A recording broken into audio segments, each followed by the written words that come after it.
let me say a couple of things, Sean. First is that the People's Republic of China cannot have its cake and eat it too. You can't have it both ways. You can't want to have good, further, stronger, deepened relationships with Europe and other countries while simultaneously continuing to fuel the biggest threat to European security in a long time. And the importance of this is not just a U.S. position, it is one that is shared by our partners in the G7, our partners at NATO, our partners in the EU.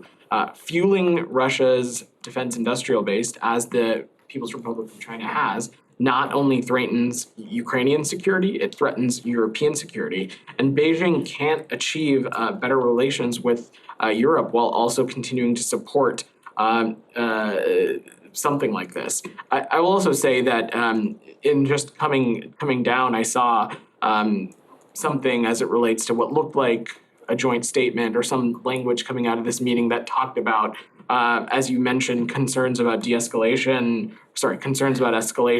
wanting some kind of peace process or political solution to the conflict in Ukraine. From our point of view, the solution is simple. The Russian Federation can just leave Ukraine. It can leave the territories that it's in Ukraine. It can leave Crimea, and we'll have our peaceful solution. But time and time again, President Putin and the Russian Federation has indicated that they are not interested in doing that. Just back on the Putin-Xi meeting, the secretary went to China recently and expressed concerns over its growing cooperation with Russia.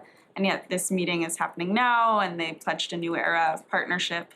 Are you concerned that the trip was an unsuccessful attempt to stem this relationship? And is there anything more you can do to put the brakes on it? So absolutely not. The trip was not unsuccessful. You have to remember that our engagements with the People's Republic of China is multifaceted.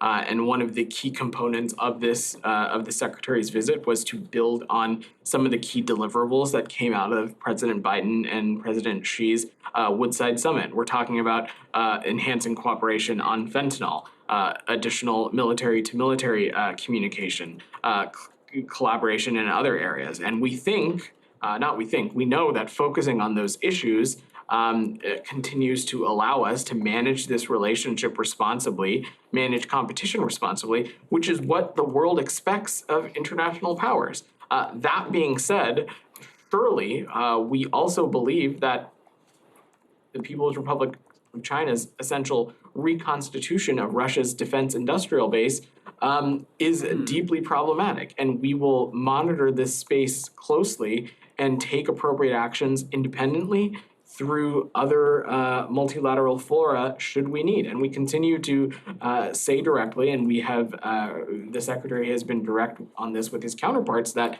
the PRC cannot have it both ways.